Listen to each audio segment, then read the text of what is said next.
Okay, I'm live, it says. So, well, hello, friends. Welcome back to SerenityOS Office Hours. It is Friday, and we're going to do what we always do and talk about SerenityOS. So, as usual, I'm first going to wait for somebody to tell me that they can hear me and see me, because it is still confusing to me. All right, signs of life coming in right here. Very nice. Hello, everybody. Wow, so many people. Very, very nice. Yeah, so it's Friday, and whatever you want to talk about related to Serenity OS or adjacent topics like programming, now is a good time. Basically, the chat asks the questions, and then we investigate whatever you want to talk about. So while we wait for something to come in, I guess let me start up Serenity. All right, still works. Very, very good. Okay, Martin says, well, hello, Andreas. Before the Q&A starts, I just wanted to say that I'm extremely impressed with the progress you guys have been making on the browser. Cool. I am also very impressed with the progress we've been making on the browser. I'm really, really pleased with, I mean, obviously with the JavaScript progress, because that's just been going really, really well. But I feel like lately we're also picking up the slack on more of the sort of web layout technologies. So one thing I've been doing a lot of recently has been the ACID 3 test, which is, let me see if I can remember the URL by heart. Yes, I think that's it. And it crashes sometimes. But if we can get a good run, then now we should go up all the way to 77, I think, which would be really sweet. There's a bit of a stall in the middle, but that's because of we don't know how to load XML documents into iframes correctly, which is kind of not the most common thing, but it's something that they test for. So we have to wait for a 5-second timeout in the middle there. But yeah, 77 out of 100 is pretty good. We're in a really good place. I mean, it was not long ago that we started working on this test and we were at 31 or so. So that's been really, really good, rapid progress lately. Of course, it's gonna stall out a little bit towards the end, I think, because we will need substantial work on SVG in order to get the final couple of points. But even so, it is very much doable stuff. Hello, Linus. How's it going? Paul is asking, what did you work on before the stream? Before the stream, I was reading the CSS Flexbox specification and the CSS sizing specification and trying to understand exactly how to compute auto height for block children of a Flex container. That's what I was working on.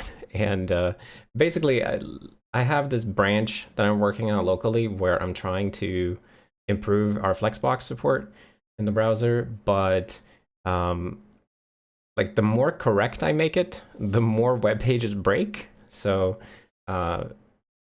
it feels like it's gonna have to go through this transformation where it just gets worse and worse and worse until it suddenly gets better. So yeah, that's what I was working on locally. Let's see, Misag says, hello, Andreas. Hope you're doing well. Could you please tell me how size T is implemented? Oh, size T is a little bit of a strange child, as I recall. I think it's, unlike all the other POSIX types, size T is provided by the compiler, I think. So, oops, let me see, POSIX. That's still getting used to the keyboard. When I put my hands down, they're not right in the right position. So POSIX says that you have to have a size T, but the way that it's implemented, I think there's this thing called size type that the compiler provides, at least in the cases of GCC and Clang.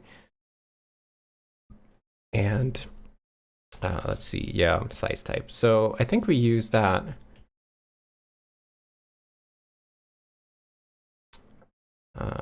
Yeah, here, let's see.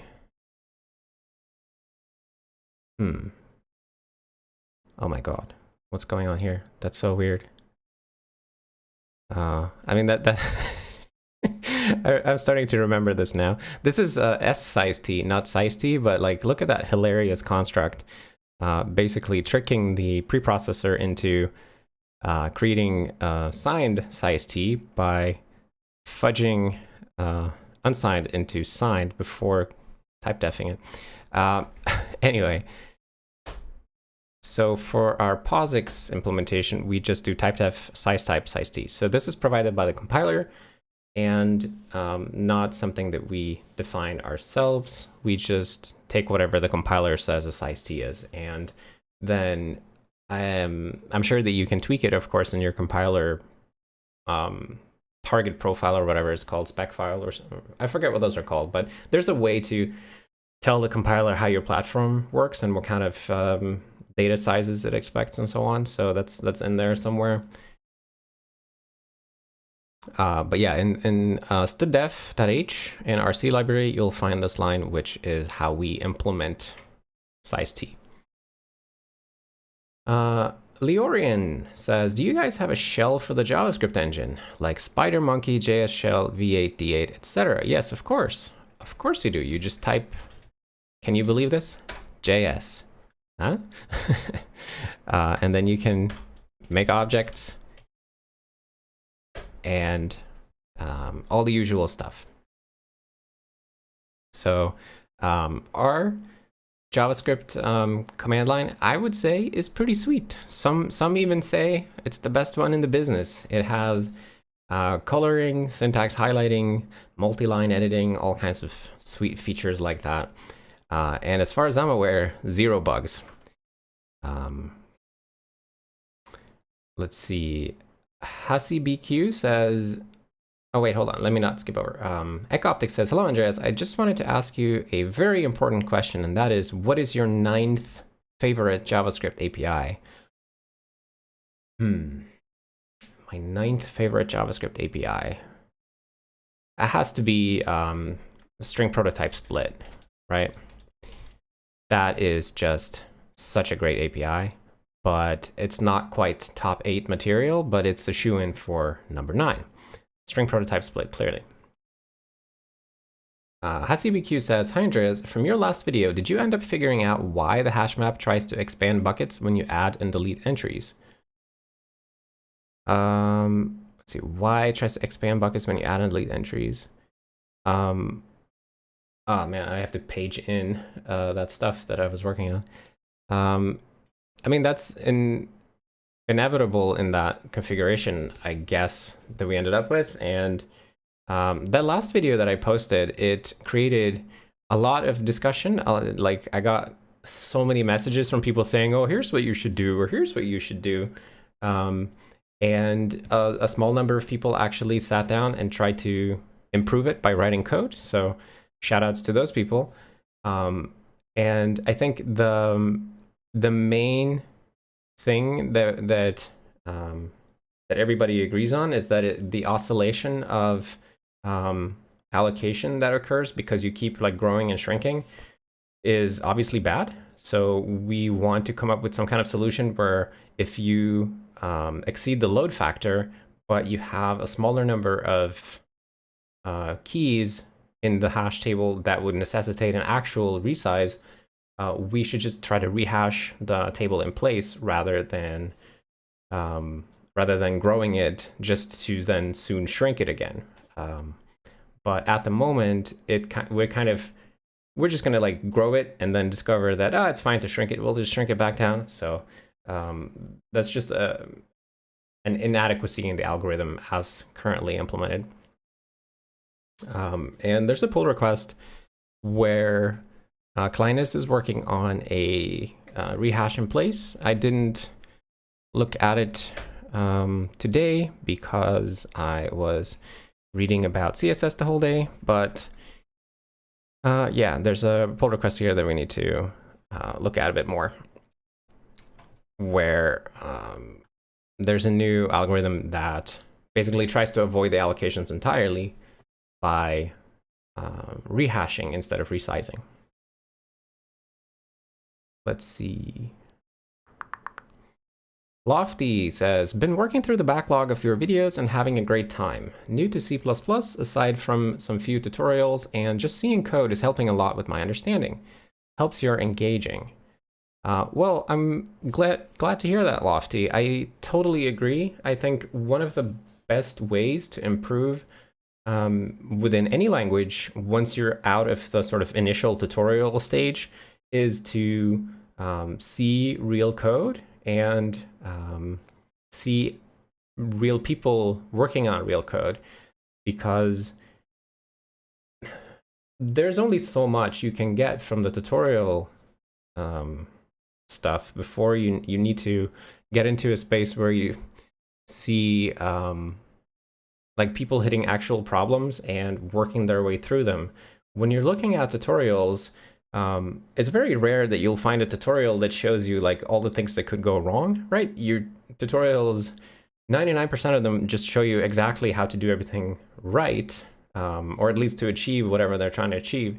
But once you know the basics, then you need to see some actual troubleshooting and how to get through roadblocks and stuff like that. And I think watching other people programming is a very nice way of getting some of that experience. And of course, you need to do your own programming too, but just to expose yourself to the thought process and problem solution strategies of other people.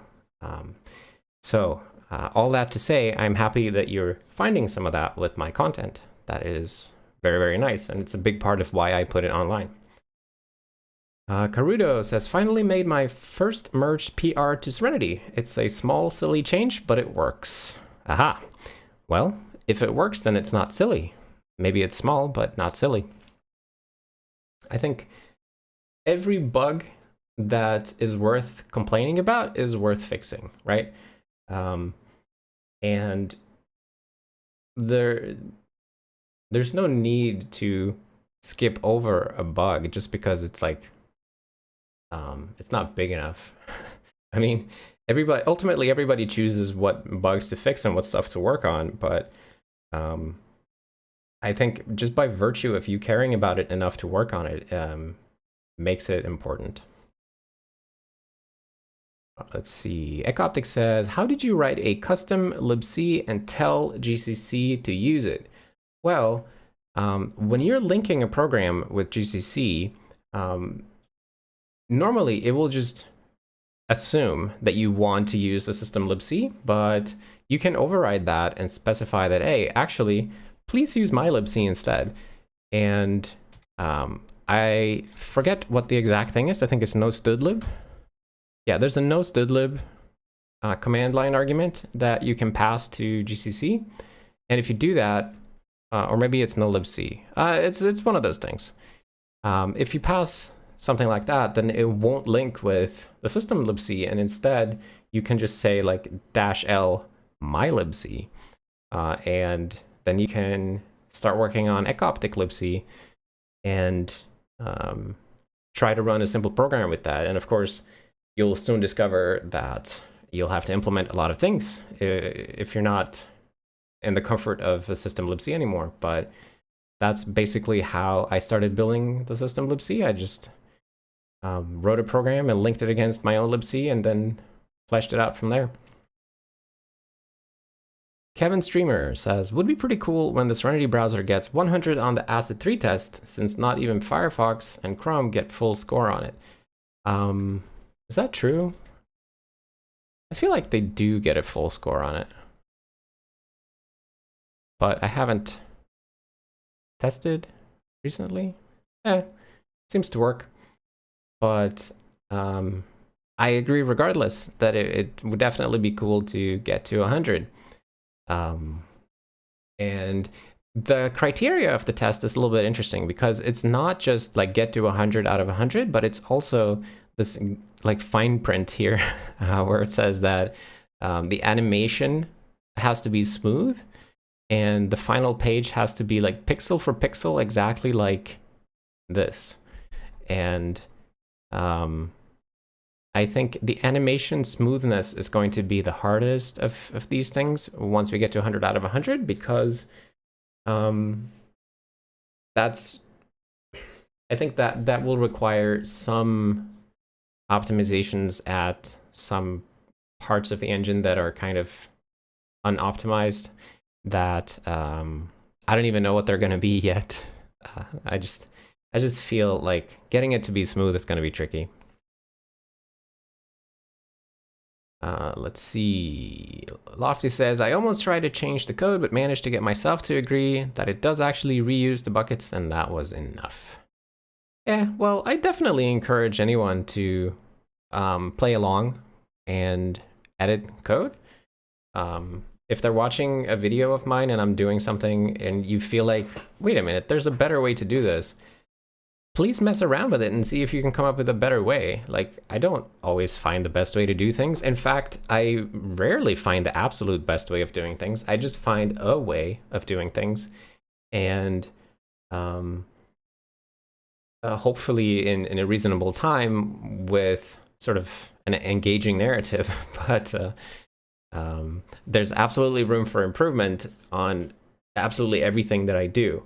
So I do encourage everybody to look for better solutions and improvements if you see something that sticks out to you. Let's see. Remptory. Oh, wait. David says, question about crypto. How are the cryptos in Serenity implemented? Are there specs or reference implementations to consult since the math behind crypto is so advanced, etc.? So the crypto, I mean, everything is implemented in-house. We have our own libcrypto, and it's been worked on by a number of people. And as far as I know, people have been working off of papers and Wikipedia pages and all kinds of things, right? But there isn't like, oh, the grand central repository of cryptographic algorithm specifications, as far as I know. So people are kind of, mixing and matching specs where they can find them.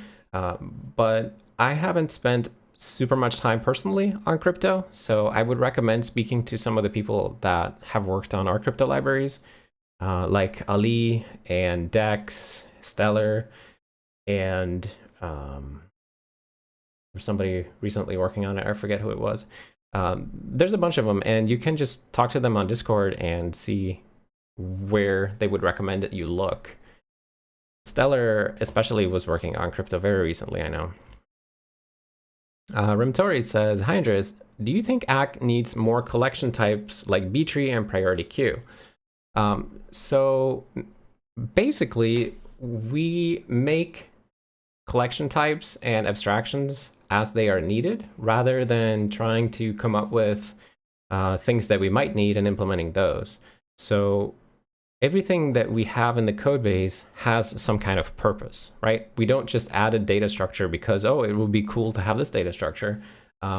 We look for opportunities to use a better data structure and then create an abstract one to fit that need. So for that reason, I guess I would have to say no, I don't think it needs more collection types.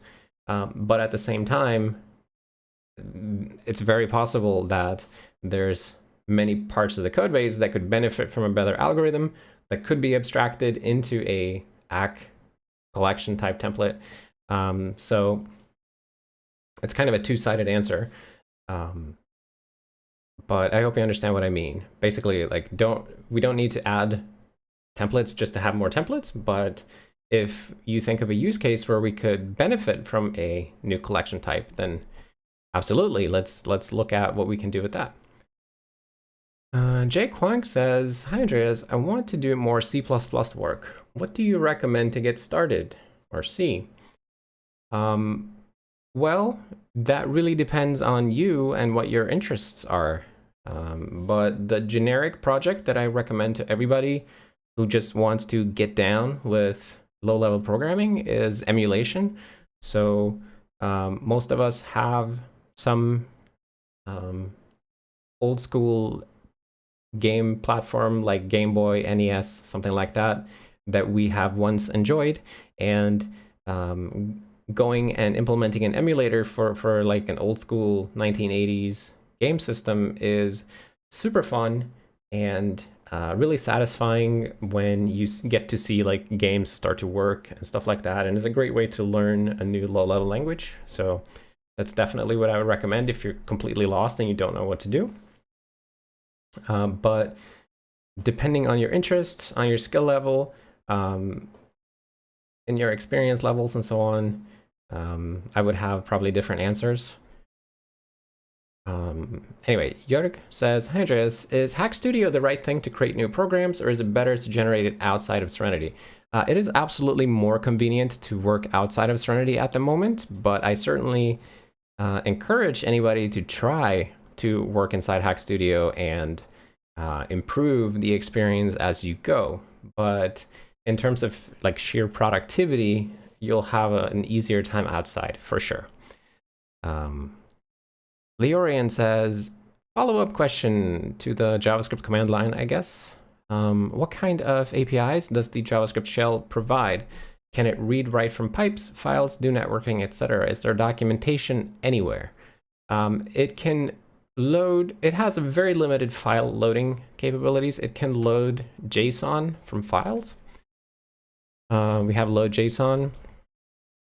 So you can like load in from the proc file system, which is JSON based, you can load in data structures like that, but there is no like generic way to do basically POSIX stuff for networking. And there is no documentation outside of the code itself, but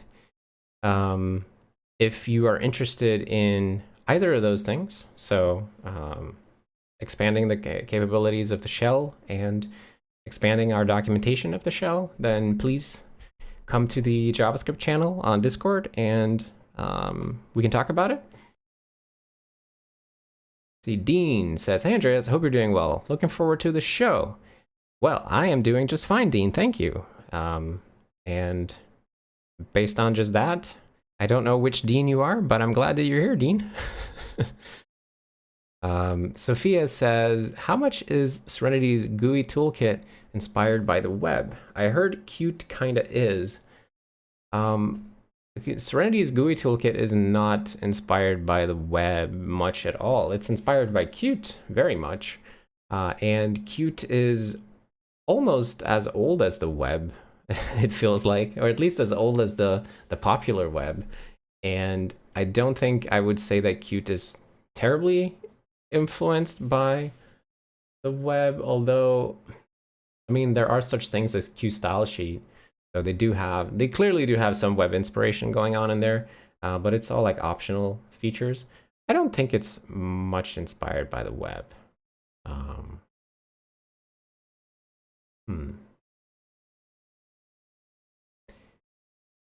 Right, that's a strange question. I'm not I'm not sure. How would you know? What does, if something strikes you as web inspired, what would that be? Because maybe I'm just blind to it, right? Maybe I don't see that, oh, this is clearly like based on that web concept. But I don't really see it, I guess. And people talking about how ACID 3 totally doesn't work for them, blah, blah, blah. Yeah, I'm sure that it doesn't work in some situations. As Linus says, there's an official ACID test page which is outdated, so modern browsers don't get a full score there, which has led to endless conversations, of course, on over the web, where people talk about how, oh, ACID 3 doesn't work in modern browsers anymore, but it's important that they test on the WPT version.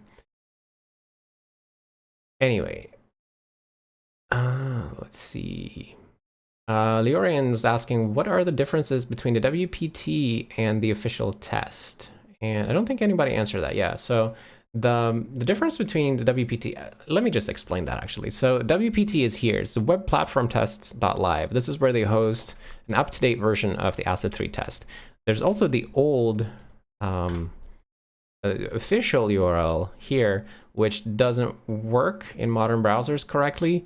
And there's one main reason for that. It's that the test has been updated since this was published to account for changes to some of the specifications. So basically, the specifications changed after the original test was released, and some features were removed or just changed in behavior. So it actually they had to update the test so that a correctly behaving browser would still get 100 points. So this reflects the specifications as they are today, with at least one exception I've discovered.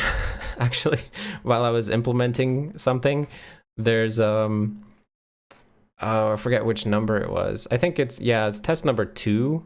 There's 100 tests, and there's test number 2, which is testing what happens to node iterators when you remove a node while iterating over it. And I implemented exactly what was in the spec, and the test doesn't pass. And then it turns out that the major browsers don't actually implement the spec. They implement their own algorithms for iterator invalidation while removing a DOM node. So spec is wrong, basically. So I think I'm just gonna have to reverse engineer what other browsers do and figure out how we can replicate that. But it's tricky with a test like this, right? Because it's more than, how old is it now? Like 12, 13 years old or something, and specifications are changed every day. So for this thing to keep working, sometimes you have to make tweaks. And that's the difference between WPT. So if you want to see more tangible, I think if you search for update in the source here, you can see, for example, commented out for 2011 update. And they've commented out some parts here where it's like, this is not relevant anymore because the specification changed. Anyway, let's see. Dun, dun, dun. Pankaj says, maybe you already covered this, but I'm curious about your desktop spec, given that you have to build Serenity often. Right, yes. I need to put this in the FAQ, actually, but basically, people sent me all these parts. So there was a Reddit thread 2 years ago, and people got together and they felt sorry for me and my slow computer. They saw me in videos struggling to compile Serenity, and they were like, let's send him a new computer. So a bunch of people got together, collected parts in this Reddit thread, and then sent it to me, which I am, of course, eternally grateful for. And I'm still using that same computer, so you can read about exactly what's in it here. Let's see, DDT. Oh wait, hold on. Tim Schumacher says, nothing better than watching office hours while looking at Serenity churning through a toolchain build on a single core. SMP when? Well, you know, you can build with SMP support enabled, and it's probably not going to make it through your whole toolchain build, but it would be an interesting test. Yeah, we definitely have to work on SMP stability. I've been doing a bunch of work recently on that, and I'm going to continue working on that, but it's a lot of stuff that needs to be stabilized for that to really start to be trustworthy, I guess. But I think once we get to the point where we can enable it by default, even though it might have like occasional instabilities, like once we can enable it by default so that people can start like reporting issues, that's going to be very, very nice for just finding the harder to find things. But at the moment, it's like, it's not stable enough that we can enable it by default. So it's still like people have to enable SMP and then sit there and debug issues one by one. And by people, I mean the very small number of people who volunteer to do such things. DDT says, love the positive attitude and community you've made. You've taught me so much. Ah, Well, thank you for saying that. I do try to keep a positive attitude, and I am very, very happy that the community around SerenityOS has sort of adopted the same attitude. And I think we're having such a good time together, and it's really, really awesome to see people coming together from like all over the world, right? Totally different people. And we're all just having fun with this. And I think there's a lot of lessons to be learned from how well that's working. I don't think that it's entirely like, I don't think that I designed this thing to work so well. I think I just got very lucky that people are also very positive and excited about programming. So I'd love to understand better why it works so well. But I don't want to take credit for it working so well, if that makes sense. But thank you for saying that. Let's see, Mr. Kevlabon says, I saw that there used to be an IRC client on Serenity, but it got removed. What's the reason for that? It was removed because we stopped using IRC, so there was no real need to have a native IRC client anymore. We are now using Discord, so we're building out our browser so that it can support Discord. And yeah, that's basically the whole reason. If somebody wants to have an IRC client, they can install third-party one, or they can build one if they really, really want to. But it didn't make sense for there to be like a native IRC client in the system, since it's something that we just don't use. That's basically it. Alfie says, I recently learned about iocuddle and netlink on Linux. I am also surprised how complex these are. Is the idea for Serenity to have similar APIs, or is there a better IPC mechanism?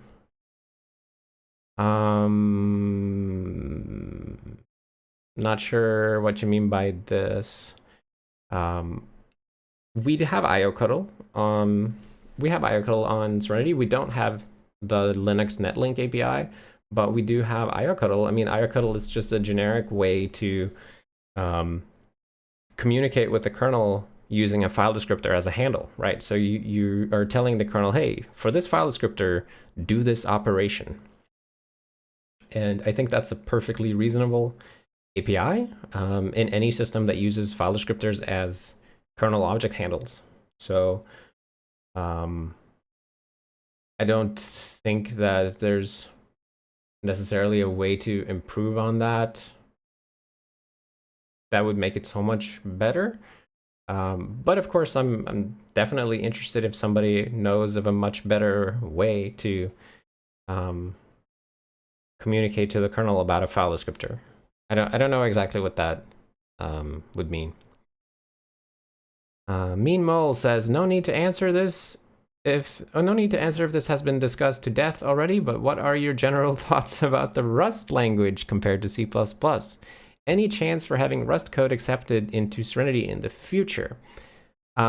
This has absolutely been asked to death. It used to be my single most commonly asked question, but the answer is that I haven't written enough Rust to have an opinion about it worth hearing. And that's generally my approach to things I don't know enough about, is to not talk about them, or at least not give opinions about them. And when it comes to like having Rust code or any other language code accepted into Serenity, that's a really practical question. So I think in the hypothetical future, if we had good language bindings for another language that offered some huge benefit over what we currently have, that might be an interesting thing to investigate. But at this stage, there is no such thing. So there's nothing we can evaluate. But in the hypothetical future, where somebody has a fantastic language that has fantastic bindings for Serenity, like deciding to integrate those in mainline Serenity seems like a discussion we can have then. Leorian says, reverse engineering of other browsers is basically the core development model of all browsers. Yeah, basically. I mean, it really is, and it's also, to a large extent, the core development model of browser specifications, because as you may know, like the people who write the browser specs, they sort of reverse engineer what the browsers is doing and then come up with a specification based on that. And it's amazing how well that works. Let's see. Jörg says, which version of GCC is currently the best to use? Whichever one is the latest release. Joshua says, what's your favorite food? My favorite food is cottage cheese. I eat cottage cheese with everything, and I eat it in large amounts. My grandma gave it to me when I was a young boy, and I just started eating it with everything. And I never stopped. Let's see. Jonathan says, what are your thoughts on support for pre-built binaries on Serenity? No thoughts in particular. This nothing I would use personally, but if somebody feels that that would benefit them, then, you know, they're free to do that.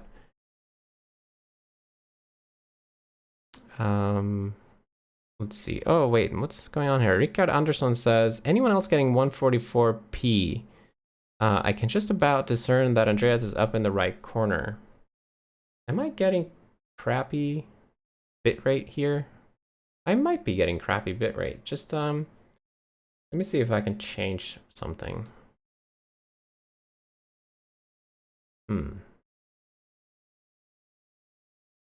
Streaming. Let me take it down a little bit, I guess, to performance rather than highest quality. All right, people are saying that it's fine. Okay, well, then presumably there's something going on with your location, Rickard.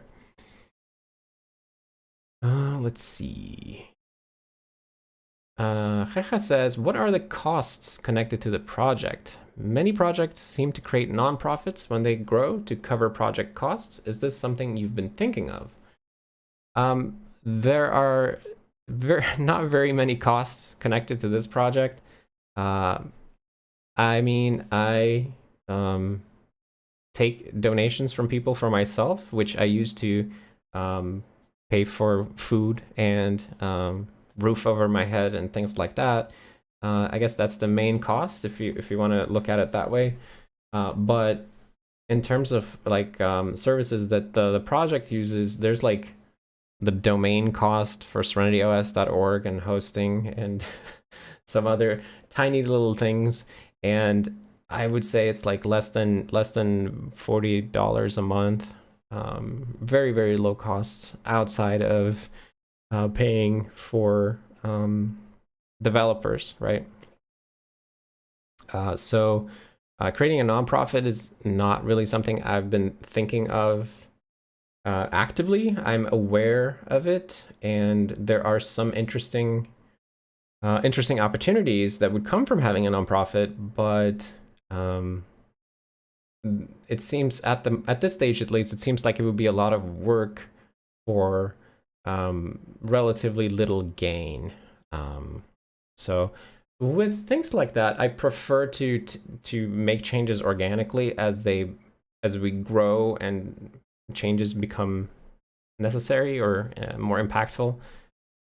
But we'll see. I mean, this project has scaled amazingly in the last couple of years, right? I mean, starting from absolutely nothing to where the point now where there's hundreds of people working on it, and I can support myself doing it and so on. So who knows what will happen in the future, and we'll have to adapt to changes as they come.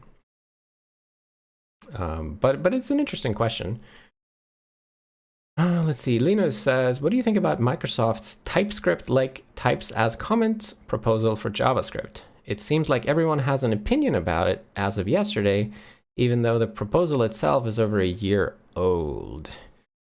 Aha, Microsoft comments types as comments JavaScript. Ah, look at that. I will accept your cookies, Microsoft. Just this one time. All right, so they are introducing a stage 0 proposal to do presumably not this, but what if blah, blah, blah, that. Okay, so TypeScript syntax totally ignored, sort of like comments in JavaScript. Okay, so they want to allow you to put like type annotations after variables in JavaScript, and then they are to be totally ignored. So I guess, okay. What do I think about that? Well, I haven't tried it. I'm just now seeing it. So it definitely falls under like things I don't know enough about to have an opinion. My only comment I would have about this is that it seems to me that this would basically mean that this syntax, whatever syntax they would end up using, then has to be supported forever by all browsers, and the browsers have to promise to ignore it. So you couldn't, like, no browser could go and say like, oh, well, I'm going to take that type information and do something with it, because if you commit to ignoring it, that means that you basically like just have to learn to parse a comment. And you can't start reacting to it, because if you do, you might break content in the future, I guess. I don't know, no strong feelings other than that comment about how it's sort of the syntax becomes set in stone and we have to support it forever. Mitchell says, I miss the good old IRC days, to be honest. I still go back and visit some old channels every once in a while. Old internet nostalgia is also weird, to be honest. Well, yeah, I guess in my case, over the last year, we've seen just how big of a difference it can make to go from IRC to something richer. And if you look at SerenityOS, we had like peak active users on IRC was like 160, 170 people or something like that. And peak active now is like 10 times that for us. And I mean, part of that is that the project has grown, obviously, but the feature set of the richer client and the ability to like segregate discussion into separate rooms, things like that, and people can jump in and out of voice chat. All of these features come together to create like a much more compelling experience and a much more collaborative experience, it seems like, to me at least. So I don't actually look back on IRC very fondly. I more look back on it as a simpler time that was much less productive.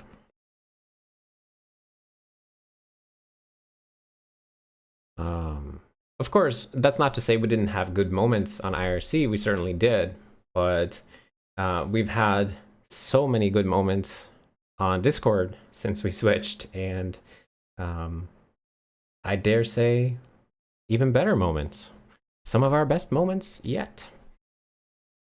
Let's see. Ali says, oh yes, iocuddle, aka non-portable the API. Sure, yeah, I mean, it's inherently a non-portable API, right? That's just kind of what you get. Although some iocuddles are more or less portable, like the basic TTY stuff, like how big is my TTY? Like that stuff kind of works the same everywhere. Igor says, hello, do office hours happen every Friday in the evening? It's every Friday at 4 p.m. Swedish time. So whatever time it is where you are, that might shift around, but when it's 4 o'clock in the Sweden, 4 o'clock in the afternoon in Sweden, that's when we do office hours. Hubers Inc. says, have you ever tried cottage cheese pierogi? I don't believe I have. I don't believe I have indeed. Let's see. We got some super chats right here from Fredrik. Thank you very much, Fredrik, saying lördagsgodis. Lördagsgodis, if you're not familiar, is a Swedish concept, means Saturday candy. Many of us who grew up in Sweden, we grew up only ever eating candy on Saturdays because that was, I learned recently that actually came from it was a planned thing by the Swedish government that they wanted to reduce cavities in people. So they made sort of this propaganda about how you should eat candy once a week. And that's ultimately what led to the culture of lördagsgodis, or Saturday candy. The government was just trying to help us have less cavities. And I guess it worked, probably. People have relatively few cavities, and they do seem to stick to the lördagsgodis thing. Of course, when, at least in my case, like when I first moved away from living with parents, like some of the first things I did was just buy candy every day because nobody was telling me to wait until Saturday anymore. Anyway, eventually I also fell back into the good old Saturday candy routine. So thank you, Frederick, for the super chat. I'm definitely going to pick up some Saturday candy with that. And we also had a super chat a little bit further down from Anderson, who says, this is my first live, but have you ever considered creating a membership here on YouTube? Donation-wise, I mean, no special benefits. Here in Brazil, it's much easier to donate that way. Love your videos. Thank you very much, Anderson, for the super chat. I can't say that I ever really considered the YouTube membership thing, but YouTube asked me if I wanted to do that, and I just clicked on no because I don't know why. I guess I felt like I didn't want to fragment this thing further, but if now that you say that it's easier in Brazil to donate via YouTube memberships, then I am suddenly interested.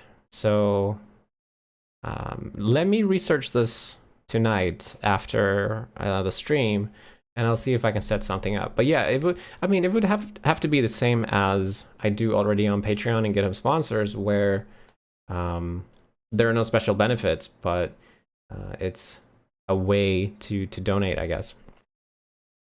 But thank you for the super chat. I really appreciate that. And for this tip, I will definitely look into that. Okay, let me catch up again. So Igor says, are the dog and the cute little bug SerenityOS's mascots? Oh, finally somebody who sees it as a dog. Yeah, so I guess you could say that they are sort of our mascots. We have many mascots. We have, this is Cat Dog. We also have Buggy, which is our bug mascot. Oops, I can't type. This is our ladybug mascot. We also have all the yaks on Yaks Explained. I guess you could argue that these are also our mascots at this point. There are so many yak emojis. Look at this one, so silly. But yeah, they are definitely some kind of mascots.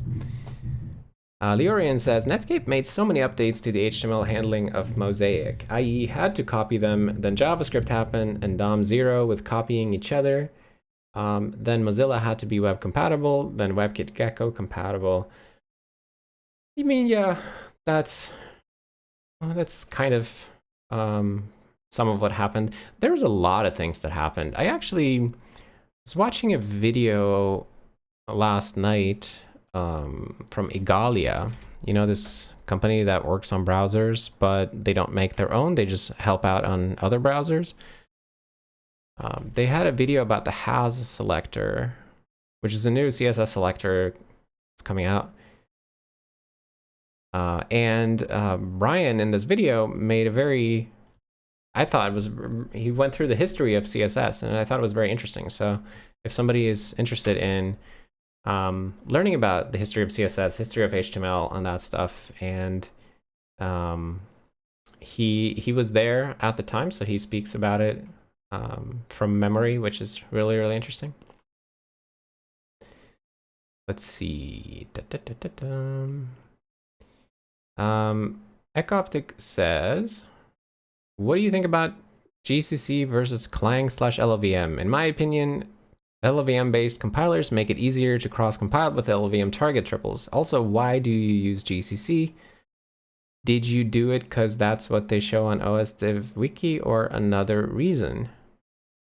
I use both GCC and Clang, and when I first worked on Serenity, like in the very early beginning, I was using Clang, and then I switched to GCC as the default compiler, and now I guess I just use GCC recently because it's the default. I don't really have a strong opinion about GCC versus Clang. I honestly, at this point, I will use whichever is faster. Because we have continuous integration systems that test both compilers. So locally, I just want the faster, better experience, if that makes sense.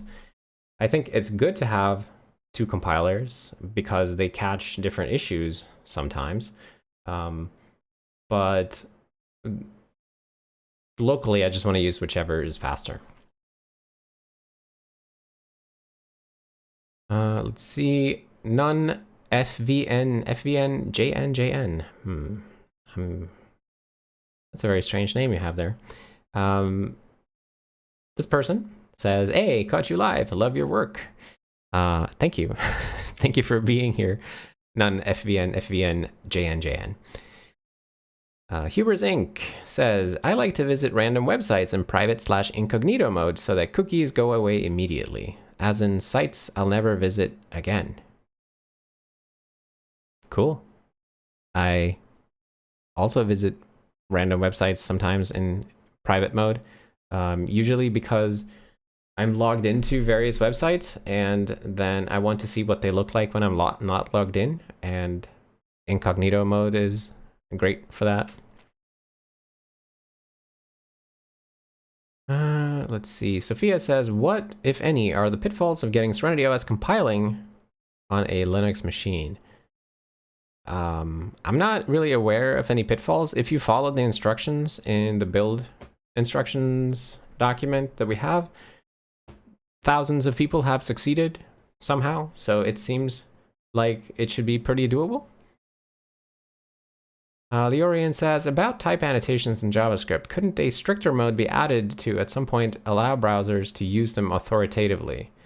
I mean, yeah, maybe, but also, I guess that seems like probably not what they're going for.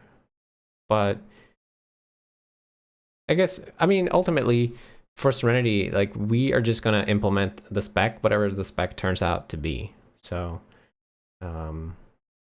we don't really have a say in this at the moment. Maybe one day we will. Xenonbox says, have you thought of making an IRC bridge for the Discord server? This has been asked many times, and it's not something that I want to have. I don't want to fragment the community anymore or fragment the experience of it. I think it works fine the way it is. And if somebody, like, whatever client people use locally, I don't care, but I don't want to create this like fragmented way of interacting with the project, officially at least. The literal definition of bruh says, that's a goofy name, says, sorry if this question is stupid. Why does libgui dispatch repaints in regions instead of recursively repainting a widget's children? I assume it's for absolutely positioned elements that might be on top of a widget.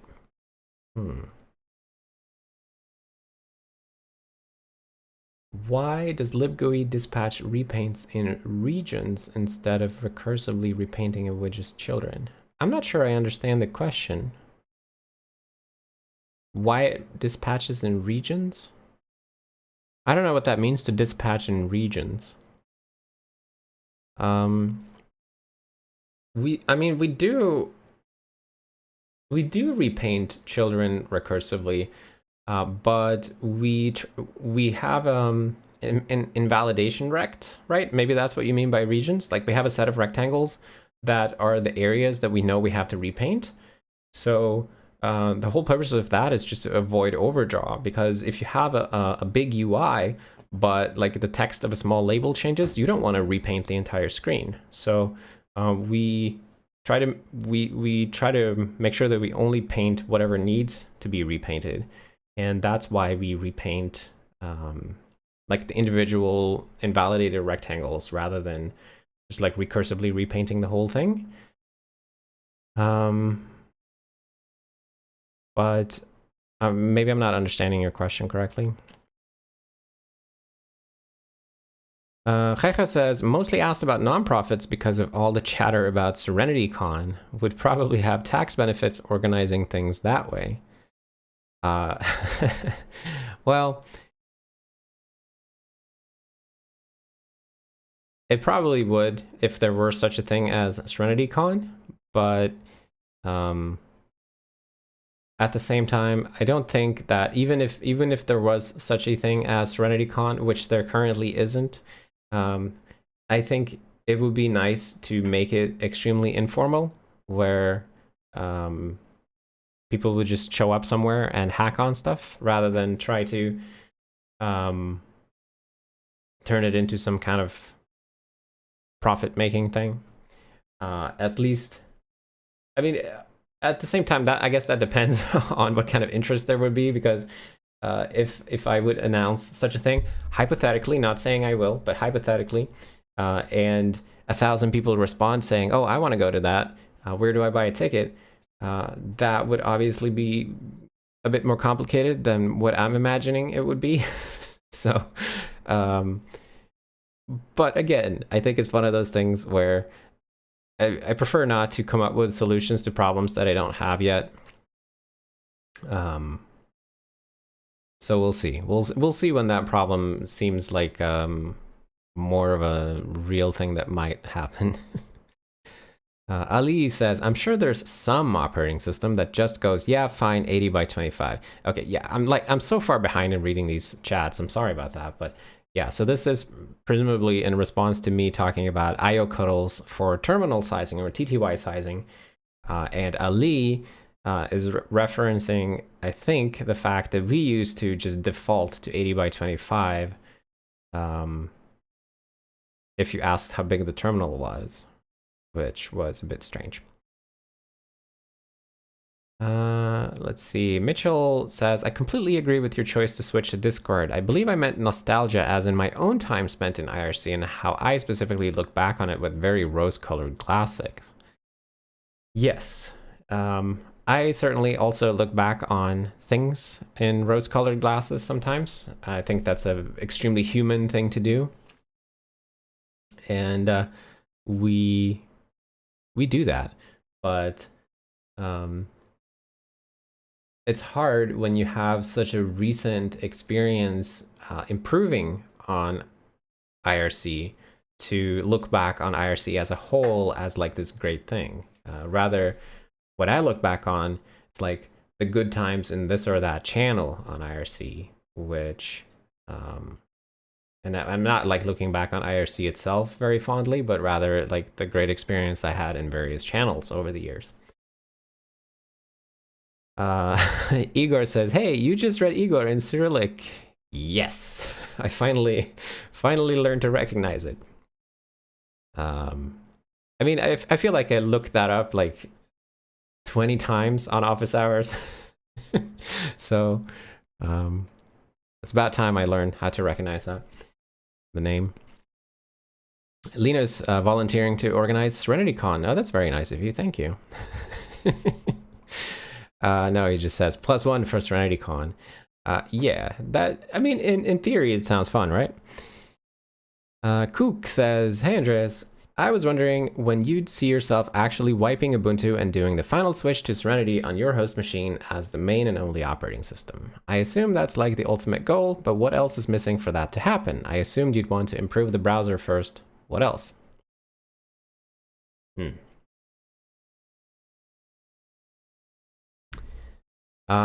Yeah, this is a very, very common question I get, and the answer is simply that I will switch when it's more convenient to use Serenity than it is to use Ubuntu. Right now, it's more convenient for me to use Ubuntu because I can use the web, I can record videos, I can watch videos, and I can compile on all cores at the same time.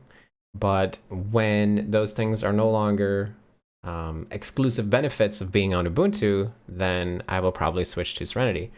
But I'm not in a hurry. And I know that's strange for a lot of people, but I'm just having fun here. Like, and it's, to me, it doesn't seem like, oh, it would be so much more fun if I could just get on Serenity immediately and have a worse experience. Like, I'm having fun being productive, so I want to stay productive.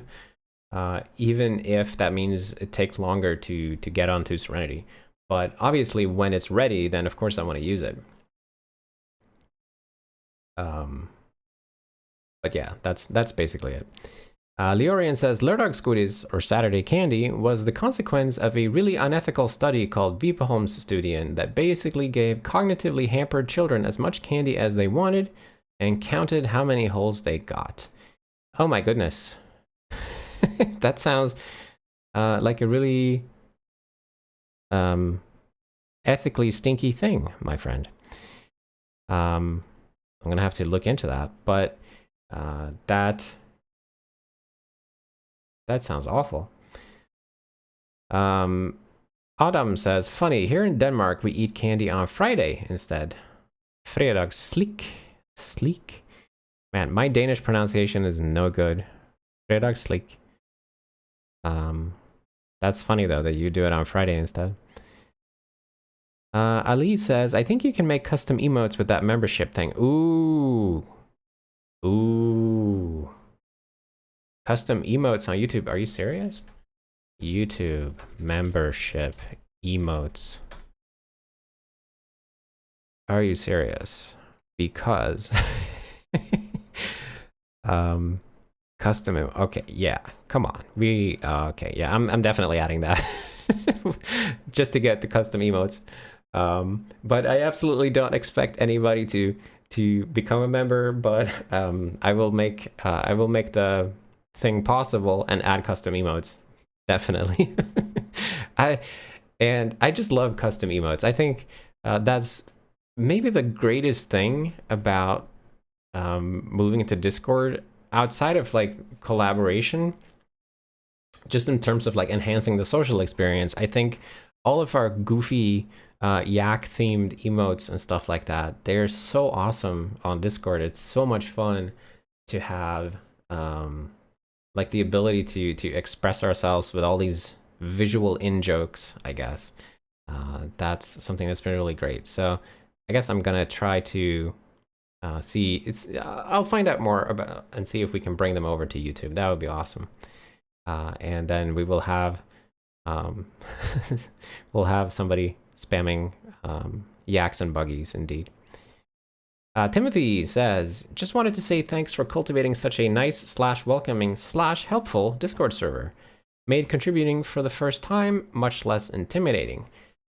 I'm glad to hear that. I definitely think it's a nice and welcoming and helpful Discord server. And it's astonishing to me how well it's scaled. And I think when we started without any kind of rules. And then we sort of organically grew rules for the server as we discovered sort of what type of behavior we want in general in the community, right? And I think we've landed on a really good set of rules that keep things like hyper focused while at the same time really friendly and really positive. So I'm really happy with how that's worked out. And I think, at least from my perspective, like a large part of that success happened because we built the rules organically instead of trying to just start with a big set of rules. We sort of discovered which rules we needed to have the community we wanted. So far so good. Very cool. Glad you had a good experience. I guess that's what I had to say. Let's see. Igor once again asking, after living away and eating candy every day, I grew to hate it. Do you think sometimes it's better to discourage abuse of something by overexposure? That is definitely, it's definitely a viable strategy to sort of getting off of something that you're struggling with getting off of. Like some people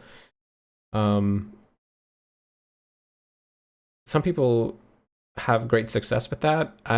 In the past, I used to have this big problem with MMOs and World of Warcraft in particular, where I would play like easily 8 hours a day while working a full-time job in the daytime, and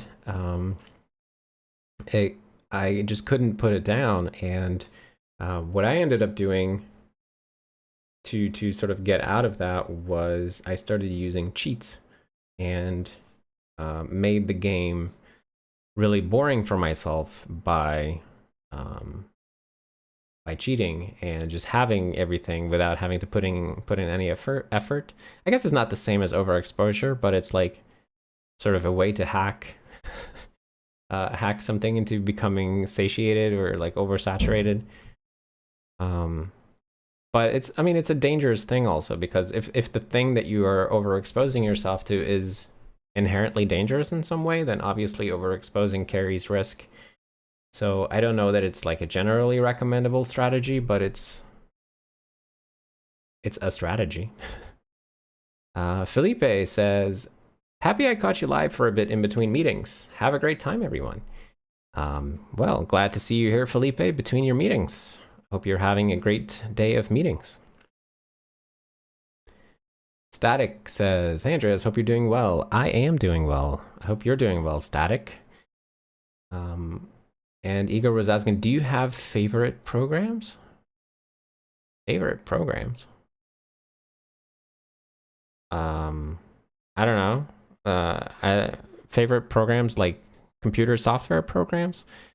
If so, I guess I don't really have like a super specific favorite program. I like all the software I use at the moment. I think CLion is really, really nice for editing C++. I think, the GCC and client compilers are both pretty nice. I think QEMU, fantastic software. And Firefox definitely has a lot of good things about it. If I'm to say anything that I'm impressed by recently, I guess I would say OBS, like the streaming software that I'm using. It's really, really impressive how well it works. Yeah,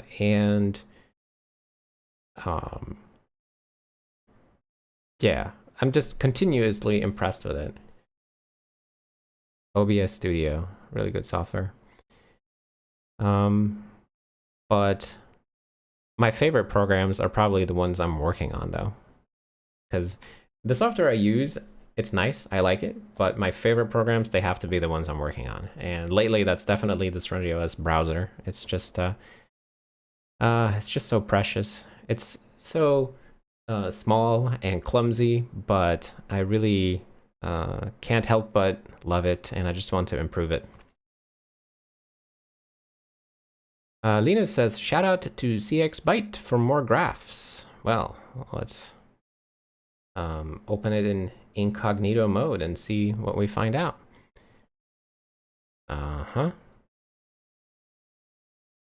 What are these? More graphs. page for libwasm results. Oh, so it's for our WebAssembly implementation. We will now see graphs of test results for that as well on the libjs website, presumably libjs dev. Cool.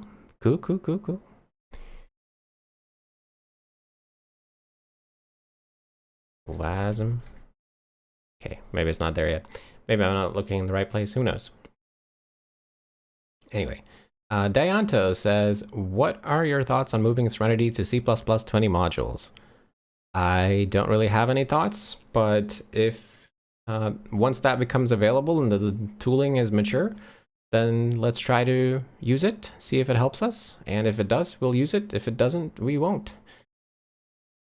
In theory, I think modules are nice in theory, but we'll have to see how it works out in practice by trying it ourselves. Igor says, what do you think about making your own Discord, Serenity Discord or something like that? I am not personally interested in building a chat service, nor am I interested in operating a chat service and you know, because I thought about this the other day actually, but like, what would it be like to host our own chat service? And then I remember that we have like 5,500 people on our Discord server. And while most of you are lovely people, I'm sure that there's at least one person in there somewhere who wouldn't mind messing with us. And there are probably people who are not on there who would want to mess with it also. And, you know, I prefer to spend my time writing SerenityOS. I don't really want to run like a public facing chat service and try to maintain and secure that and so on. So I would rather use something that somebody else actively maintains for that purpose. Jeje says, I'll travel anywhere in Europe and countries close to Europe for SerenityCon, so at least one person attending. But until then, perhaps it's easier to join a meetup. I've heard they happen in Germany. That's pretty cool. Yeah, I also heard that there have been Serenity meetups in Germany and also in Australia. And who knows where the next one will be. Let's see. Radiant Mango says, any suggestion for a Serenity library I can study that does binary parsing?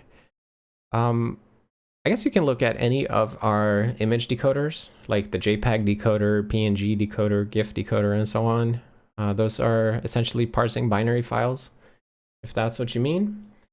You can also look at, we're parsing a couple of binary formats. We also parse TrueType font files.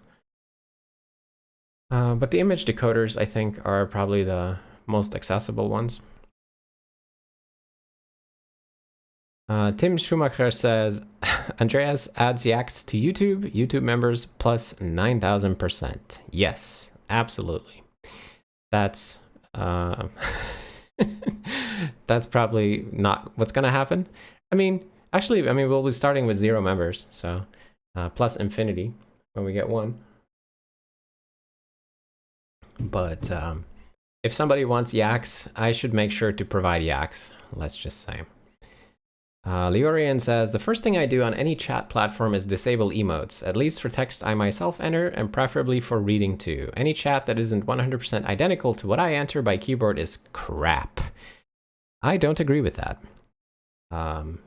I would have agreed with you 2 years ago, or even 1 year ago, but after using Discord for the last 11 months or whatever it is now, I can say that I was completely wrong about this, and it is extremely powerful to have the expressive power of like custom emotes and local server local emotes. They have been hugely helpful for us in like building shared language or shared sense of humor and things like that.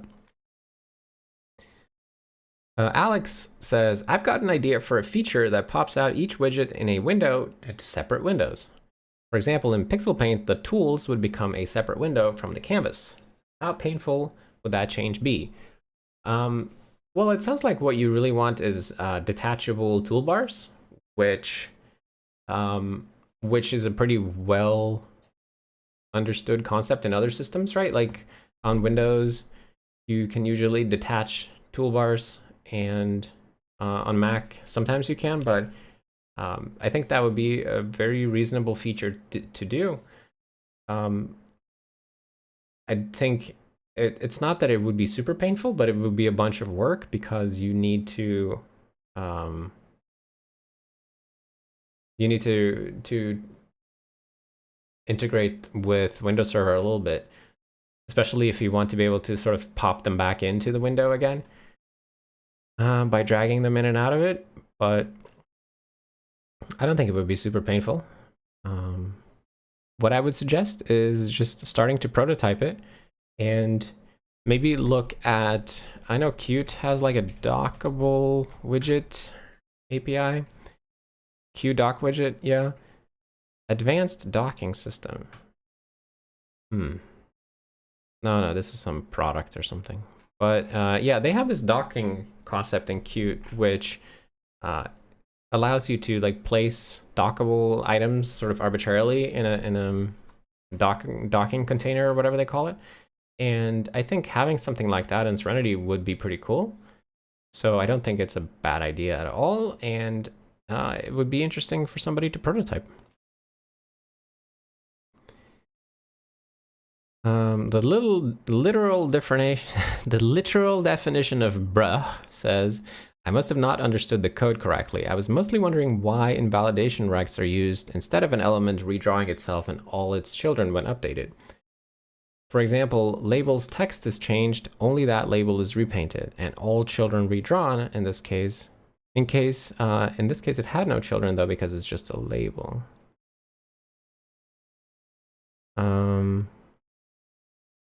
So the invalidation rects are essentially just used as clip rects. So what we do when we paint is that we take the invalidation rects and then we set up a painter, and then we clip the painter to the invalidation rect, and then we paint everything. So we do paint everything every time we paint. Like we paint everything recursively from back to front in the window. I mean, we paint the widget tree back to front. But because we've clipped to the invalidation rect, we end up like not painting a lot of things. But we do paint everything. It's just clipped out by the invalidation rect. Tobias says, well, hello, Kling. Well, hello to you too, Tobias. Tobias E120. That is... I feel like that's one of those names where the 120 has some kind of significance, but I don't know what it is. Literal definition of bruh says, sorry if this makes no sense or if it's stupid. It's not a stupid question at all, and we are here to talk about things. So let me show you how we paint, actually, because I'm talking about it, maybe it's hard to visualize. So painting starts at window, and we get handle multi-paint event. So a multi-paint event is just a paint event that has one or more rectangles or invalidated rectangles. And first, there's a little bit of goofing around here to make sure that we have a backing store. But here is basically the driver where we paint the invalidation rect. So what we do is we just iterate through them, and we create a paint event with that individual invalidation rect. And then we pass that down to the main widget of the window. So we dispatch the paint event, and that will then, let's see, widget CPP, paint event. No, where is it? Handle paint event. Yeah, here. And what widget does, it will loop through all of its children and create a paint event in child local coordinates and dispatch that on the child. So we'll like recursively go down there, but we are including the invalidated rectangle with every event that we pass.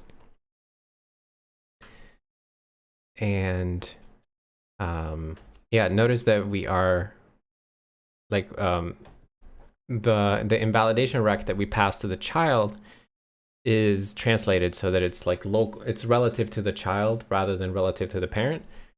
So anyway, and then every child clips according to the invalidation rect typically. So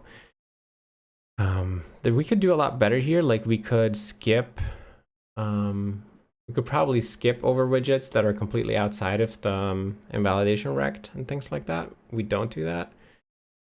And other optimizations should be possible as well. It's not really an area where we've looked super much because the few optimizations that we have in place, like coalescing and asynchronous invalidation, have already made this like really, really fast. And it's quite rare that you see a program that's like stuck spending time in widget painting.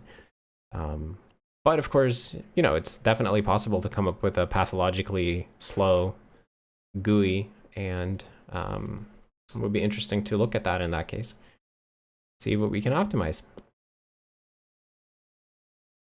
Let's see. Trio KS says, back in the day I used to cheat way too much, which over time made me realize how bad it was, and I haven't illegally cheated in any game ever since. Yeah, that's also an outcome of cheating. Like if you cheat a lot, then you start to feel bad about yourself because it's really not fun to cheat in games. It's like, I guess, like titillating at first, like, ooh, I'm doing something a little bit bad. And it can be like a rush to suddenly win, but I mean, win very easily without putting in the effort. But ultimately, it's a very gray and dissatisfying experience to cheat in games, I would say. Kook says, do you have a blowhigh? I don't have a blowhigh, but I think I used to have one. Or my roommate in Norway had one 10 years ago. But I haven't seen one in a long time. Let's see. Igor says, what do you think about a complementary hardware project like Serenity Pewter? I would certainly encourage anyone to make a Serenity specific computer if they want to, but it's not something I'm personally interested in. I think anything that anybody would do to have fun is probably a good project. But I'm just doing what I think is fun, which is software. Let's see. Paul Rat says, SerenityOS Con is a large LAN event at a hotel convention center. Those on the main floor have nameplates. One auditorium has talk about GL, another about bare metal. There's prize for most commits. Yeah, right. You have to rent out a whole hotel. Yeah, I mean, who knows, right? It really depends on many factors, like where you try to put such a thing, and how you market it, and so on. And to be honest with you, I'm not interested in running any kind of big event. If anything, I would be interested in like something very small, something very small, informal, simple, just people hanging around programming. But at the same time, if you asked me 5 years ago if I would ever want to do what I do today, and sit here and live stream and talk to people, I would have said no, a million times no. I don't want to do that. That sounds awful. Like what? I have to speak to people live where they can see and hear me? That's terrifying. I will never do that in my whole life. So yet here I am, right? So life requires adaptation, and I don't mind adapting. We'll see what happens. Let's see. Mitchell says, there's a great podcast called The Foss Pod, made by Brad Shoemaker and Will Smith, where they discuss anything around open source software. First episode is about OBS, and it's a great listen. That does sound like a nice listen. I am a big fan of OBS. Maybe I should check that out. The Foss Pod. Ali says libwasm also parses binary files. Yes, I suppose it does. Kenneth with a super chat. Thank you very much, Kenneth. Kenneth says, just popping by to wish everybody a great weekend. And then he's using a disguised face emoji. Now, what could that mean? I don't know. But thank you for the super chat regardless. I really appreciate that. See what I mean about like how these emotes add a layer of expression, right? It would be hard to convey the mysterious message of waving with a disguised face using only punctuation. Static says, have you heard about SEL4? If so, what are your thoughts about it? I have heard about it. I haven't used it. I haven't worked on it. I certainly don't have any opinion about it worth hearing. So no thoughts really. Alexander Sticks says, how do environment variables work in Serenity? Like, how are they stored and in what data structure? Aha, that is a great question. How does that work? Well, let me tell you. So, most programs, let's look at a simple little program like, wait, is it ini.cpp? That little thing that Linus made? No? Actually, since we use Serenity main, this is harder to explain. Let me just find a regular main file that we can look at. Yeah, if you have a program with an int main like this, this is what you would normally see in a C or C++ program, right? Like something like this. But the interesting little secret is that there are more things coming after here. There's actually also the environment, which is passed into you here as a third argument to main, and it's a pointer to a key value storage. So I think it's usually laid out like foo bar something. I mean, it's like a C string like that, right? Foo bar bar baz whatever. It's been a while since I actually looked at environment, but as I recall, it's laid out like that. And then you have all that stuff in a blob somewhere in memory. And then this array of pointers like points at the start of each of these strings. And there's also the environ thing. Where is that? Stood lib, I think. Where is that environ? Oh, UniSTD, sorry. UniSTD.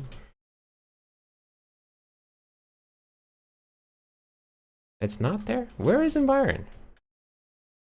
It is there. All right. Okay, well, I'm confusing myself. Yeah, so you can find it this way as well. You don't have to use the pointer that's passed in main. But this is an array of pointers into a blob that looks like this. And this is all pretty simple at the start of the program because you have like whatever environment was passed to you, inherited by you from the calling process or the process that is your parent, the process that spawned you. The interesting stuff happens when you try to change the environment at runtime because if you look at how this blob here is laid out and then you imagine like, what if I wanted to change foo into something longer? There isn't really space for that. So I couldn't just put in, like if I wanted to change the bar foo, then it would be like that, but then I would also overwrite a bunch of that. So that wouldn't really work. So then I don't know how other systems solve this exactly, but the way that we solve it in Serenity is that when you modify the environment at runtime, we simply switch to a malloc buffer, and we will malloc a string and then sort of retarget the environment and point it there instead. And that all happens in our setenv implementation, where yeah, you can see here that we have like malloced environment variables, and we actually if you change the environment at runtime, we don't make a new packed blob like this, but instead what we do is that we just make a hash table where we have like environment name as the key and the value as the value. And then this becomes an array of pointers into that hash map. So the packed blob format is only applicable when you're talking about the environment in a newly started process. But yeah, that's how that's implemented. And the way that it gets populated is when we're spawning a process in the kernel. So if you look in the exec syscall, you'll see that we have an environment array that's passed to the exec syscall. So when you're making an exec call, I think actually that's probably in POSIX, right? Yeah, of course. The environment is the third argument to exec. So when you're execing, you are providing a new array of these things, and the kernel will copy those and insert them into the new process before it spawns. And then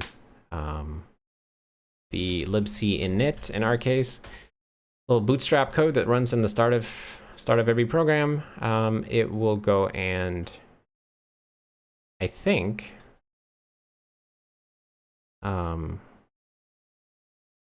wait, where am I want to be in CRT 0. Yeah, why is this like that?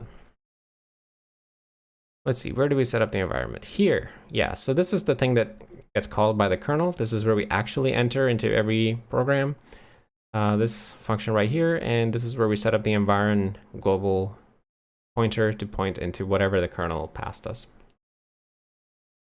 I know I'm jumping all over the place, but hopefully I showed you enough things that you can go in and look up the rest for yourself.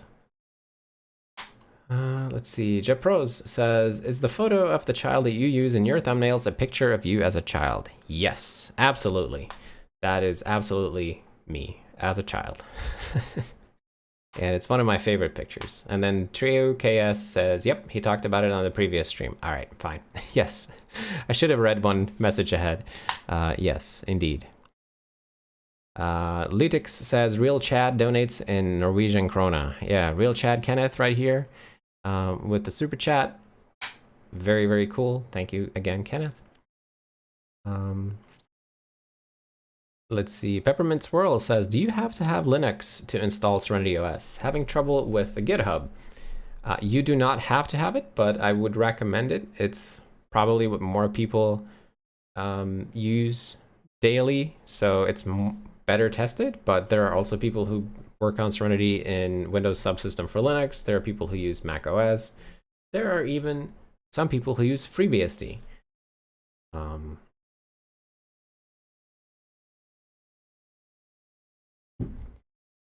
Let's see. Igor says, should I live in a wood cabin to improve coding productivity? Well, I think some people would thrive living in a wood cabin. Other people would be miserable. It's hard to know. If you have experience living in that type of environment before, then maybe you know how you react to it. I spent the first 6 months of SerenityOS in a wood cabin myself, and it was pretty productive. So that's a plus, but I also felt very isolated from all the people in my life and a lot of things that I wanted to do. So it was great for focusing on a single thing, but it was not great for everything else. So there's a balance there, but you'll have to decide for yourself if it's something for you. Kenneth says, haha, it was supposed to mean I'm the middle-aged guy with glasses and a mustache. Right. So Kenneth is explaining his use of the disguised faced emoji. I see. Well, we're all middle-aged guys with glasses and mustaches here, right? At least I have glasses and somewhat of a mustache. Let's see. Sophia says, just wanted to say I love your attitude and it's great to follow SerenityOS's growth. Well, thank you. I am glad to hear that. Benjamin says, hello from Ukraine. A nice distraction as always. Hello, Benjamin. Hope you are doing okay down there. That's a rough spot. Let's see. Ashwin says, how do you have $sign in your variable names? That is something you're free to do if you want to. So we have $signs in our system call names, for example. So sys dollar is just something that's our convention for like denoting system calls in Serenity, and it really makes them stand out, right? And I added them originally as sort of a tribute to OpenVMS just for fun, because in the VMS operating system and in OpenVMS, they make heavy use of $signs as sort of the sort of separator. And I always thought that's kind of neat, and I wanted to do something with that. So I used it in this way. And I don't know, I like the way it looks. It has kind of a unique character to it. And you can totally do that. Let's see. Marcel says, hello, Andreas. Any cool aliases or tools you use in your shell workflow? Not really. I mean, I have my Git aliases, but that's basically it. I have, I mean, I also have SR, which takes me to my build directory, but the ones I use all the time are my Git aliases. And apparently grep is also an alias in the middle there. But outside of those, nothing in particular. I'm not such a fancy shell user. Igor says, does SerenityOS need pinball? I don't know. I know that somebody got the old Pinball Cadet playing on Serenity a while ago. I think actually 2 people got it working independently. That's the old thing that used to ship with Windows NT4 or whatever it was, or Windows Plus, or some old Windows had a pinball game come with it. And somebody got it working on Serenity, and that was pretty cool.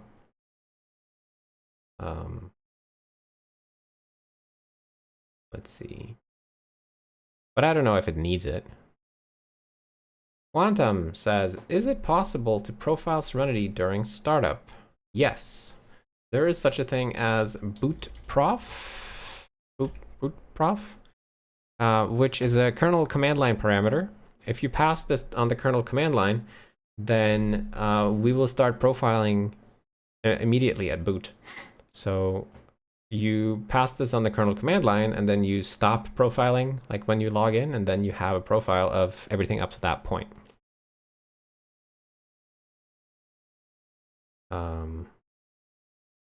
Vishnu says, what do you think about streaming code reviews of other projects? I don't know. That sounds like something that might be interesting, but it's quite far outside my personal interests at the moment. And everything you see on this channel is really like just me doing my interests. So doing stuff outside of my interests would feel like a break from the theme. And that's not to say I don't enjoy reading other code, but trying to take it seriously enough that I would make a stream around it, that would be a little too far outside my own interests.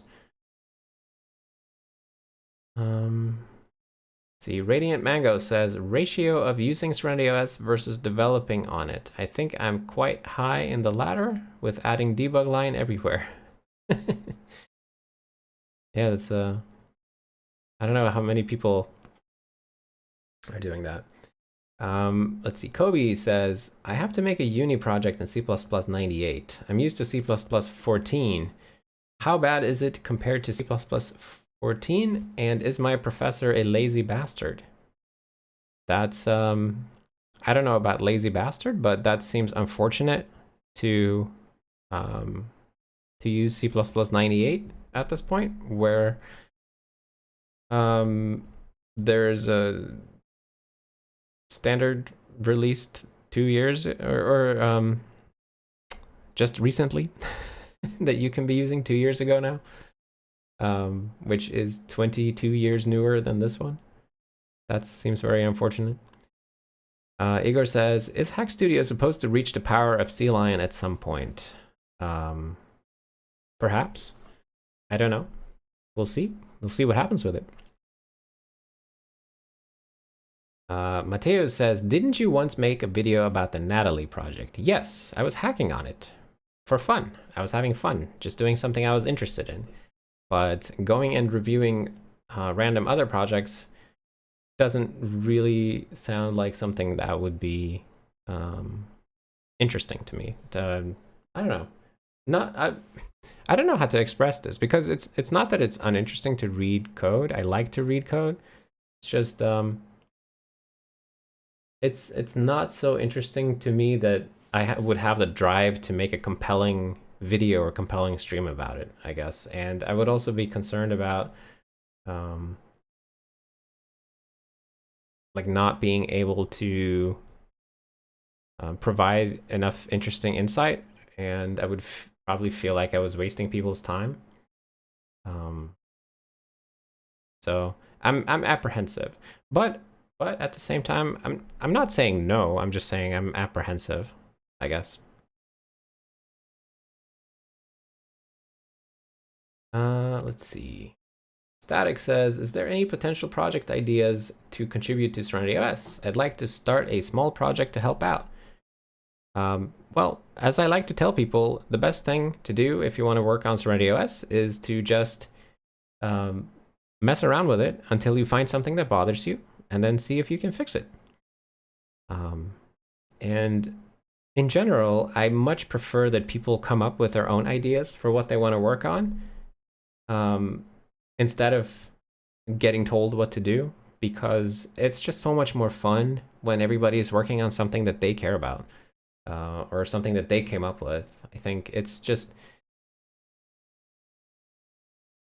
there's something about that when everybody's in it for their own reasons, and it's so good. Let's see. Autumn says, some places in the code base, my C-line shows a bunch of errors even though it compiles fine. Do you know what I could do about this? I guess it depends on the errors, but if you followed the we have the SerenityOS documentation, the C-line setup instructions or whatever. If you follow those, then you should probably not see errors, but I'm not sure. C-line configuration. Yeah. At least I've set it up based on this, and it seems to be working mostly fine. Of course, I mean, I usually get spelling warnings and a lot of like yellows, like warnings, which are totally incorrect warnings, but I get them nonetheless, like these. But I guess that's not what you mean.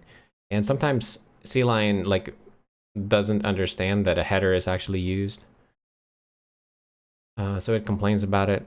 But if you're getting red, like actual errors, then probably something is off. So I'd recommend making sure that you've set it up in the way that we describe in this document, and then asking maybe on Discord if somebody could look at your particular errors. Let's see. Mateo says, I'm just pulling your leg about the code review streams. Just keep doing the plan as always. Yes. We're sticking to the plan, which is no plan. Igor says, do you have favorite books? Not really. Don't read many books. Vishnu says, any plans for LLVM on Serenity? Is it possible to compile LLVM for Serenity? Yes, there is a port of LLVM. If you go in our ports directory, you'll find LLVM, which you can build, just like that. Of course, it has some dependencies and it will take some time, so I'm not going to do that now. But yeah, we have LLVM ported. Kook says, what's more fun, reading code bases or reading books? I think reading code bases is a lot more fun than reading books. But everybody has different interests. And of course, some code bases are less interesting than some books, but I definitely enjoy reading code more than reading fiction. Let's see. Milestone says, sorry if this question has been asked already today. What is the latest state of Discord support? Last video, it looked like it was almost possible to log in and the community kept adding improvements. Yeah, the Discord support is actively or semi-actively worked on, but I personally haven't been working on Discord specifically for over a week, but I know Luke and Ben and someone else, I don't remember who it was, a bunch of people have been working towards it, and I know they have been able to log in. I've seen screenshots of people logging in, but they have to like fiddle around with the cookies a little bit and stuff like that in order to trick it into logging in. So it's not exactly in the right place just yet, and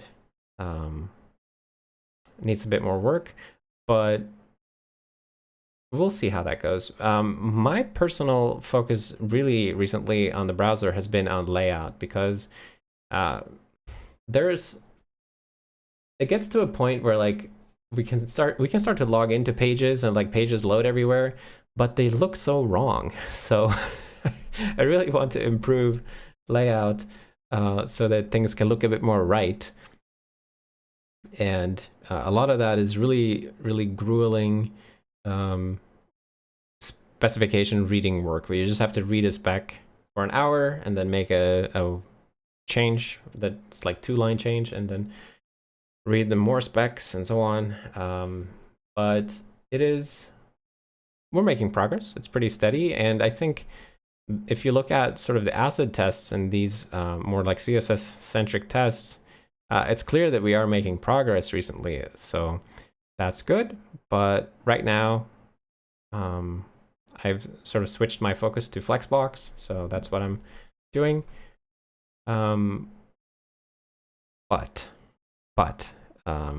Yes, work has continued on the Discord stuff, but not by me personally, but by Luke and by Ben and by other people. And we'll see. I'm definitely going to pick it up again at some point, probably to work on layout or whatever features seem necessary when we get there. Let's see. Sophia says, have you noticed performance improvements from your hash map fix outside the browser? Not really. I haven't looked for them though, but I haven't spotted anything where it was like pathologically sucking in the hash map iteration. But there was probably something that was suffering because of that, but I didn't run into it. Vishnu says, have you tried VS Code for working on Serenity? If yes, what do you think? I have tried it for like an hour or something, and I just didn't feel like it was, it didn't feel right to me. It was very laggy. So I stopped using it, but I can't say I gave it a proper try. I just gave it up immediately because of the user interface lag. So I don't have any like strong opinions about it or any deep knowledge of how good it is or how bad it is. Let's see. Error 1000 says, I noticed there is a user space emulator. Where is it used? Well, the user space emulator is usable by you, but it's, oh wait, I don't have a build of the 32-bit version. Guess I'll have to build that. Oh, that's a big build. Okay, I'm not going to do that.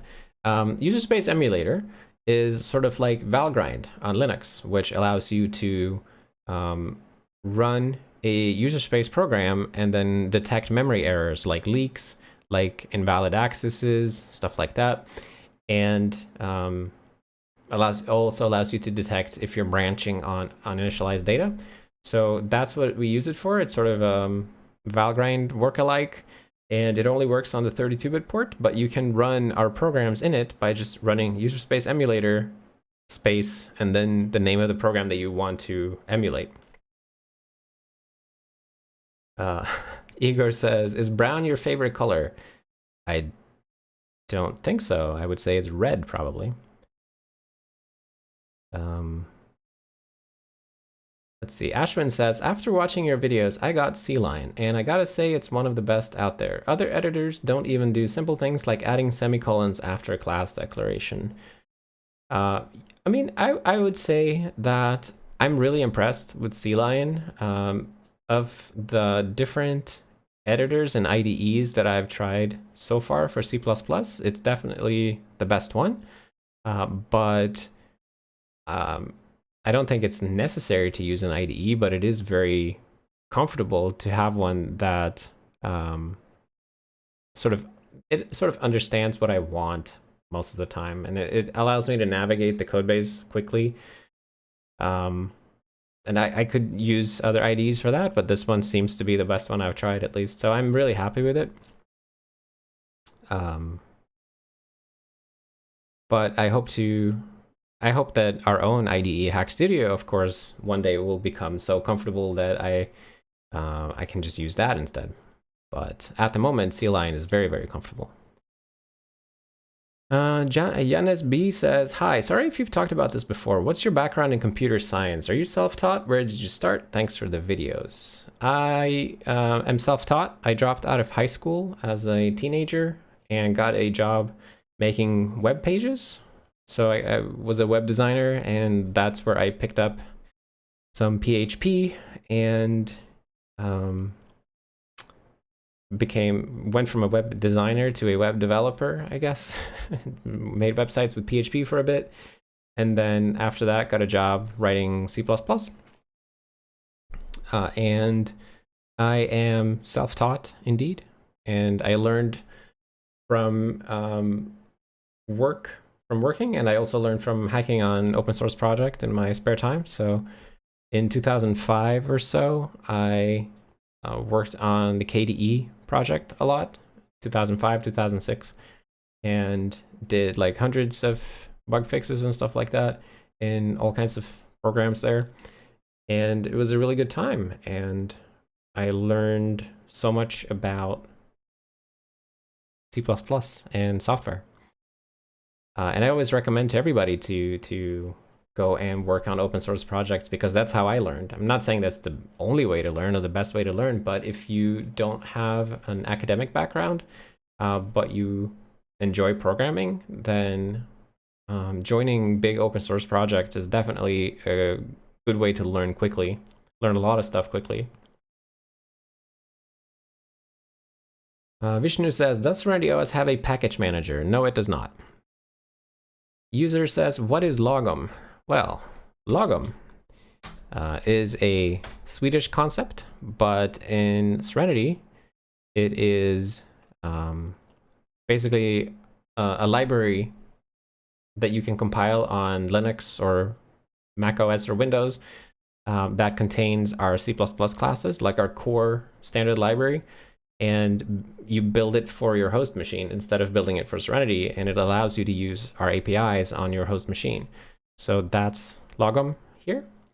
But the word comes from a Swedish concept, which is explained on Wikipedia if you want to learn more about it. There is no exact English translation for logom, but Wikipedia does a pretty decent job of approximating it with lengthy explanation. Igor says, do you consider yourself an e-celebrity? I don't think so. But at the same time, I don't really know what makes someone an e-celebrity. I don't think I am that. I'm just some guy who makes programs occasionally on video. But maybe I have the wrong idea about that. I don't know. What makes an e-celebrity? And is that a good thing or a bad thing? I'm not entirely familiar with this concept. The wizard guy says, can you find all the IPs in your neighborhood? And if so, how? I don't know. I mean, it depends on how the IP addresses are distributed in your neighborhood. you know, if it's very simple, then maybe you're just in the same subnet as your neighbors, but it might not be that way. Like you might have different internet providers that are in totally different IP ranges and so on. So I don't know exactly if there's a simple way to do that. Kook says, what was the first editor you ever used for some time, and what was the one you used on that pic of you as a kid? Well, the first editor I used for some time, I guess, was Notepad on Windows. I was a big fan of Notepad. I used Notepad for everything growing up. And in that picture of me as a kid, I don't know exactly what I was using, but I suspect it was Visual Basic 3. It reminded me sort of around that time. That's what I would have been using, but I'm not exactly sure. I think so. Matthias says, how was the jump from web dev to systems development? I can't really wrap my head around low-level programming yet. It was just fine. And it really was helped by the fact that I moved to a team of people that just they had been working on this low-level stuff for a long time already, so they could just help me learn everything. And it helped that it was interesting, of course, but being able to be around other people who are good at something is, at least from my perspective, is a really great way to learn something. If you can be around people who know how to do the thing. It's like hanging around with a blacksmith or something, and he's just like smithing, and you just see him doing it, and you can learn so much from that if you're paying attention and if you're like actively trying to learn at the same time. Karthik says, C or C++? C++ every day. Isaltino says, have you ever programmed a microcontroller? Yes, many. I used to program these Atmel microcontrollers. We used Kyle C compiler and wrote these little system programs for them. That was a lot of fun. I think the 8058, wait, what are they called? 8051 compatibles. Let's see. Oh, shoot, we are actually out of time, so I have to wrap it up. So I'm just going to take one last question here, which is Static saying, I had no idea the picture of the kid was you. That's so cool. For some reason, I get nostalgia seeing that picture, so I assumed it was a popular 90s picture. No, it's just a picture of me, but I think it encapsulates something that a lot of people relate to about growing up, and then growing up as a kid with like access to a computer. I mean, at least back then. Nowadays, access is much more wide, right? Like more people have access to computers, but for me growing up, even getting to use the computer was not something I could take for granted because my parents wanted me to do other stuff. So in that picture is me like finally getting to use the computer and having the time of my life, just working on something and seemingly struggling a little bit, but still having a great time. And I think, I don't know, it captures that in a beautiful way. It's my favorite picture. Anyway, gotta go. So thank you all for coming to office hours. And if you end up working on SerenityOS this weekend, then please come hang out on Discord and tell us what you're doing and we'll talk about it. Thank you all very much for coming, for the nice questions, for the super chats, for the silly jokes, and for the strange emojis. I will see you all next time. Bye.